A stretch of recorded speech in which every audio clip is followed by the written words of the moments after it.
nominated as the member Board of Studies, School of Yoga Studies, Kumar University, Nainital, Uttarakhand for 3 years. Dr. Singh remained nodal officer appointed Governor of Maharashtra for the selection of 2 university Vice Chancellor of Maharashtra. He is also member of many committees of Government of India. He has contributed enormous on diverse issues on philosophy, India's foreign policy and other relevant issues of contemporary importance, including inclusions, governance and human rights. He has contributed 3 books on his own and 25 edited books, and he contributed 33 chapters in book and 58 articles in both international and national journals. And he also presented his work in many national and international seminars. He has been nominated as the Reviewer of Journal of Council of Philosophical Research, Ministry of MOU, Government of India, since October 2020.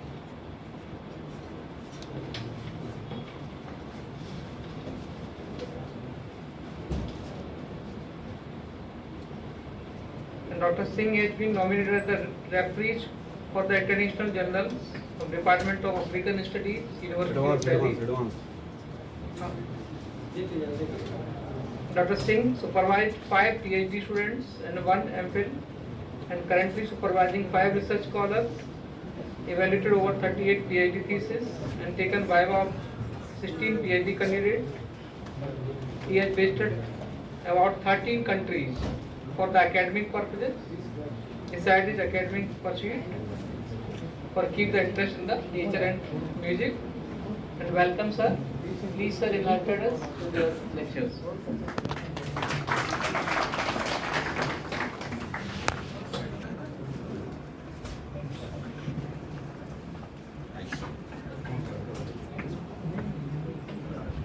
कितना time? आधा घंटा? ठीक है, बहुत हम पहले ही खत्म कर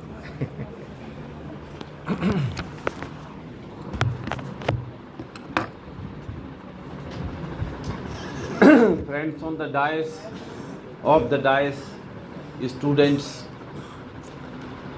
first of all, I am extremely grateful to Department of Political Science and the Honorable Vice Chancellor to provide me an opportunity to interact with this young mind. The issue is very good today, peace and youth, or role of youth in global peace. That is a very fashionable issue. You know, since the inception of this planet, everybody talks about peace. When you are looking to a very beautiful flower, you have that sense of peace. But when you are witnessing act of violence, then you feel something different.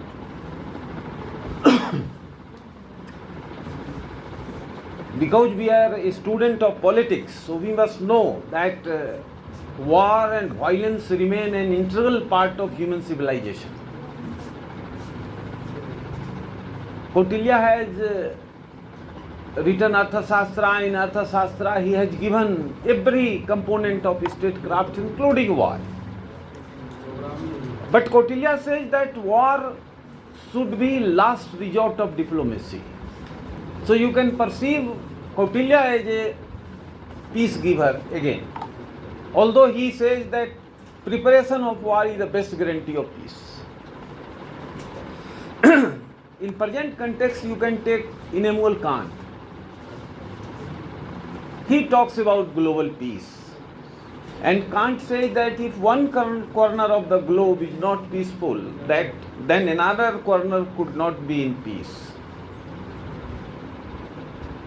We all know that Treaty of Westphalia was inked in 1648 after 30 years war in Europe. But for what that war was fought, still we don't know. What was the reason, causes, impact of World War I and World War II? How many people have synergized view? Everybody has their own perception. My good friend Professor T.P. Singh says that Duke Ferdinand assassination became the immediate cause of World War I. But more greed of power is the biggest cause of war. Be it family issue, community issue, state issue, international issue. Why Donald Trump is roaring daily?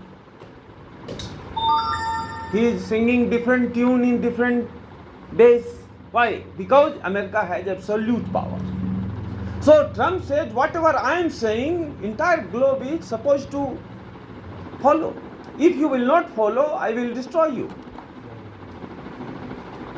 When 9/11 took place, George Bush was the President of America. He telephoned Musharraf, then military dictator of Pakistan, and army top brass meeting was on in Pakistan. Since Musharraf was also chief of army staff, so he was presiding that meeting. Because it was American call, so Musharraf was forced to take the call.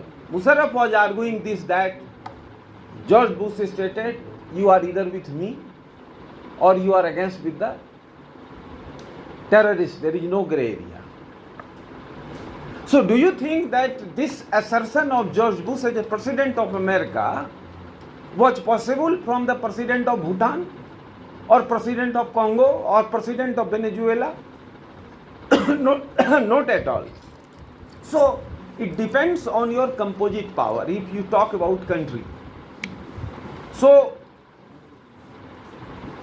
conflict remain an integral part of the global system right from its inception.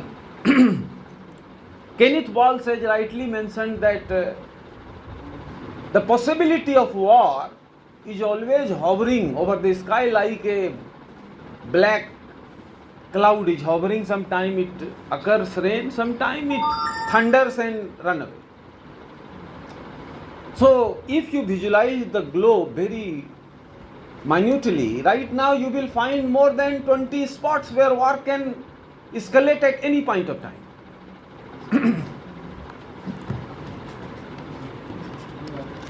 And many times war is occurring with war is sustaining also with the perception of a great power. So John Mercimer has rightly mentioned in his book, The Tragedy of Great Power. You must read that beautiful book. So I will be differing with my dear friend Professor T.P. that war is always not dominated by the superpower. Ukraine is a very small power, we all know. It is like Nepal of South Asia in front of India. And whosoever is fighting at the behest of Ukraine, we all know. But who is on paper, who is fighting? Ukraine is fighting. America is not fighting. Poland is not fighting. Germany is not fighting. France is not fighting. Giorgia Meloni is not fighting. Ukraine is fighting. They are giving outside support. And if Russia is so powerful, then why Russia has not been able to defeat teeny Ukraine till date after 3.5 years of the beginning of the war? So it is in recent history, one of the longest war in Europe, probably. So there are many, when war erupted, then of course Russia was a very powerful country. Today also Russia is a very powerful country, but we are forgetting the basic facts that Russia is only a $3 trillion economy. And if Russian hardwares are very powerful, why it has not been able to defend with the drones, incoming drones of Ukraine supplied by the Western forces? So it has also vindicated that Russia is vulnerable. Yes, Crimea, Donbass, etc. they have captured, but Ukraine has also captured cruise areas. So Russia is no longer invincible, it is also vulnerable. that has been proved with this war. And in that sense, America and Western forces have been successful to demonstrate that Russia is no more a potent power to face American forces. But here, the mandate of Binodji is peace. And my great friend Professor TP has already structurally talks about various variants of war. So I believe that if you will continue on that particular domain, then it will be a wastage of time. So better to use time talking about peace. So I will, but I am very clear, very candid, that peace is not possible till it will not come from our mind. Peace must begin from the human mind, from the human perception. As we are visualizing a very good picture and we think that it is very good. So like that, peace is very good, but we have to contain our greed. We have to control our greed to become more and more power. Here I will agree with my friend, Dr. T.P. Singh. So UN Secretary General Antonio Guterres has outlined the role of youth in global peace. He stated, every generation serves as caretaker of this world. Let's be honest, mine has been careless with the responsibility, but your gives me hope. So this one was given by Antonio Guterres, who is Secretary General of the UN. And you know, UN has a kind of supernumerary role to bring peace and stability at the global level. Because how much powerful UN is, we have already visualized it today. Round the clock television channel era. Nothing is secret, everything is crystal clear, transparent. And we can visualize the power of, real power of UN. It is almost a talking shop. But again, it is a biggest talking shop, accepted coffee house. So we can ponder upon their views. Therefore, UN Secretary General and UN has a role, has a supernumerary role to bring peace and stability at the global level.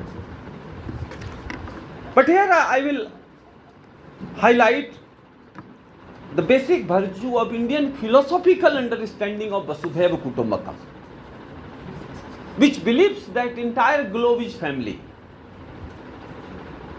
Then you will have many counter questions that within this family or within any family there is hardly any equality. Professor TP has rightly mentioned that girl and boy within a family has not given adequate quantum of milk and other nutritious food, etc. These things are, I think, 80% reality you will find in your personal experiences. But in larger context, the notion of Vasudhaiva Kutumbakam is a biggest, panacea of global peace. Because if you will not perceive each and every person as your family member, you can't be kind to them. It is very difficult to actualize it. We all understand. Because from Treaty of Westphalia War, Westphalia War to World War II, 20 crore people had been eliminated from this planet. And when World War I and World War II took place, around 13 crore people were eliminated, global population was 100 crore. So almost 9-10% people were killed at that. Do not forget that both wars were only fought within the ambit of Europe. Only World War II little bit expanded to Japan and other areas. So Vasudhaiva Kutumbakam provides a kind of philosophical churning to our mind, that if we will really perceive that peace is required, peace is essential, and of course peace is essential. Suppose we are talking about peace and 30 people from the back start talking how we can deliver address. So peace is everywhere, peace is relevant for the larger level. And last, if you will look into the budget, defense budget, America spent $916 billion in 24-25. in defense. And NATO combinedly spent $1,300 billion. Russia $110 billion, India $83 billion, Ukraine $55 billion, Japan $43 billion, South Korea $51 billion, and $20 billion many, Japan, Taiwan, Iran, etc., etc. So roughly $2 trillion had been spent on military expenditure in last financial year. $2 trillion, almost 18 round bigger than the annual turnout of annual GDP of Nepal, since Nepal is in discussion. So 18 round of the entire Nepalese output, annual output of the GDP had been spent on defense preparedness in last financial year, and at the same time, out of 800 billion people, 800 crore people global population, 200 crore people are below the poverty line. As World Bank data number 1 or parameter number 1, $1 below, and number 2, $2 below. This, 1/4 of this amount, $500 billion, could provide basic health, basic education, basic amenities, basic water, hygiene, etc. facilities to 200 crore people who are living the life within the structure of so-called poverty line. So, again, the question is, why countries are spending so much? Because the answer could be that without security of territorial integrity of the country, no progress is possible. America remained a very powerful country. America became a very powerful country, and I am at least hopeful that despite turbulent global security architecture, America will remain a superpower in next 50 years at least, because America is not directly have a adversary set of countries, which we have, which China has. China will never become an international superpower, because out of 14 countries, even teeny Bhutan has a kind of adversity against China. They are waiting for a opportune moment. If tomorrow China will attack on Taiwan to assimilate and America will attack on Taiwan, India should open the war with China and capture Tibet. And then, you will have, Japan will also attack. And do not forget that Russia, China, present bono hui is a permanent, it is a transitional, very temporary one. 1969, they fought a war for the disputed border line of Siberia on the bank of Usuri River. And still, President Putin had already spoken long back in 2013 that if we will not look into Siberian region in a proper manner, then they will be becoming Korean, Japanese and Chinese. Because in front of Siberia has only 1 crore Russian population, but in front of whole Siberian region, which is equivalent to entire Indian territory in terms of square kilometer. So Chinese are almost 7 crore and they are 1 crore. So, and China is waiting for an opportune moment to grab that particular region from Russia. It has a historical claim over that particular region since many centuries. They keep saying that Tsar of Russia had captured that particular territory. So these are turbulent situations. But as I have said that Vasudhaiva Kutumbakam could be one of the lifeline for global peace. And second one, I will take Swami Vivekananda. His 1893 Chicago address.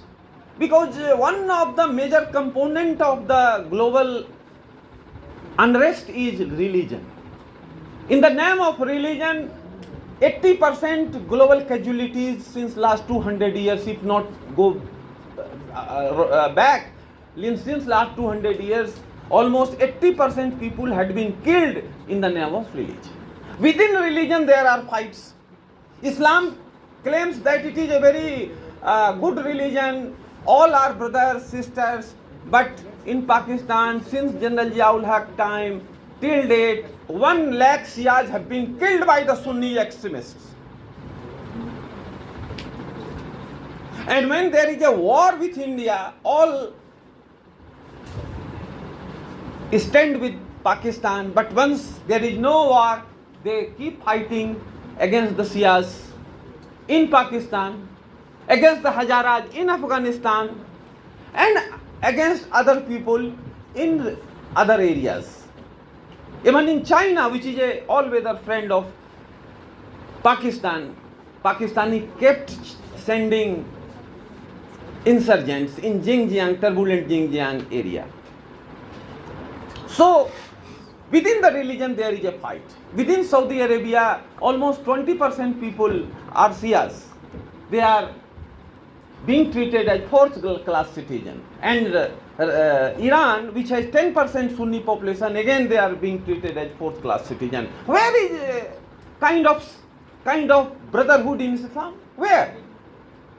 It is not existed, it is not visible on the horizon. So in the name of religion, maximum people have been killed. Long back in Europe, in the name of crusade, how many million people have been killed? There are different stories, but at least 3 crore people had been killed, and that war occurred just after the launching of Renaissance period, almost 400 years before today. So Swami Vivekananda has outlined in his Chicago address that all religions are like rivers. They are submerging into one truth, that is sea. Therefore, all human beings are Atmas, and basic divinity inherited in all human beings. So consider all human beings as a good Atma, and then you will have a peace. Then we will have finishing all kind of religious conflict, which is the root of entire global conflicts, even today. So Swami Vivekananda is extremely relevant in that sense. Second conceptual suggestion from my side is Rabindranath Tagore's view on internationalism, international humanism. We all read in political science nationalism. There are different variants of nationalism, but very few people debates about Tagore's view. Tagore basically was a very different philosopher. He was talking about internationalism. He was also of the opinion that Indian civilizational values never accepted in the globe as a mighty power, rather it has been accepted as a soft power. So basic Indian civilizational values remains the soft power, therefore it should be the fundamental cradle of Indian civilizational values. And therefore if entire globe will believe Tagore's views of nationalism, then of course violence will be really subsided, but it is very difficult at the same time. My last, before conclusion, argument will be Gandhi. Without Gandhi, talking about peace is incomplete. Gandhi remains today as the largest tree who talks about peace. Every leaf of that tree talks about peace, because Gandhi was not a philosopher like Aristotle, who was talking about everything, but he says, no, woman can't be the citizen, feed them half.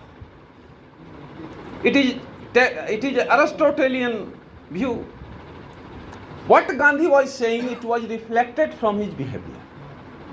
Gandhi has himself written that whatever I have said earlier, and the same topic I have narrated later on, consider my later version as a corrected one. I have corrected myself. So Gandhi not only propelled peace through his philosophical argument, rather Gandhi was an actor for global peace. So Gandhi famous quote, an eye for an eye will make the whole world blind, is very relevant.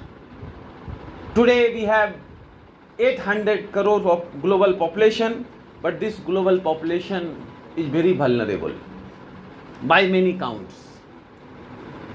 Right now when you are talking in this staff room, maybe in many parts of Afghanistan there is a fighting which is on. It is on in Sudan. It is on in many parts of the globe right now. So what Gandhi talks, what are the basic tenets of Gandhism about peace. Gandhi talks about tolerance. Swami Vivekananda also talks about tolerance, but in a different context. But Gandhian tolerance is from your behavior, contentment of your behavior. Because as I have told you right from my inception of my address, that war begins from the minds of the human mind. So you have to contain it here very much. And for that, Gandhi is relevant, and Gandhi will be relevant for many millennia, not for centuries. If you will visit America, Europe, India, you will be realized that India is only remembered and honored for two people, Vivekananda and Gandhi. Rest, outer world is not aware who is who. You can celebrate here every people, but they know only two people. I was in Turkey 10 years before, so one Turkish Vice Chancellor asked me question that you are talking much about Mustafa Kemal Pasha. My paper was on that. I presented my paper. So who was greater, Gandhi or Mustafa Kemal Pasha? I gave a diplomatic reply that both did well for their country. So it is. He stated no. It is a diplomatic answer. Mustafa Kemal Pasha was much inferior in front of Gandhi because Gandhi sacrificed the power. So Gandhi sacrificed the power for the humanity, for the global peace. So there is no allegation against Gandhi of misuse of power because he sacrificed the power. So this Tyag, the parampara of Tyag, tradition of Tyag remains the one of the cradle of Indian civilizational values, and that Gandhi followed, so which we will have to do. We means not India, entire globe. Right now, climate change is a very serious problem which has threatened the very survival of humanity. So, first manifestation will be from that point of view, from Gandhian perspective, which Gandhi has stated in 1928, that if nature has given us enough for our need, not for our greed. So, if we will contain at least that greed to misuse the planet Earth to Prakriti, then it will be a great contribution for, it will be a one step, two step towards global peace. Because global peace, global bombing also contains the seed of another round of global violence. Because when 40% of Bangladesh will be under sea, then 10 crore Bangladeshi will jump here and there. Where they will go? Myanmar has already opened the fire. It is on, and only 80-kilometer border. China has no border. So only natural border is India. So they will come into India in crores. We have enough people here. Even in the Smasan Ghat, you have to phone and take a seat. Then you have to rush your dead body towards the Smasan Ghat. Such a kind of rush of people in our country. So we can't take more and more people. So is the case of entire globe. So climate change consequences is going to uproot almost 20 to 80 crore people in next 10 years. And they will run away into different countries that will again trigger a fresh wave of violence. So at least we must begin with live with nature. So that will be a great tribute and great step towards global peace. I will conclude with the assertion that global peace is very difficult. It is very easy to talk about it, but it is very difficult to achieve. But at least we remain the greatest inheritor of peace, we Indians. So we must do something, and that we must start from, at least from containment of mitigation of global warming. And then I think there will be a great positive movement. Thank you very much.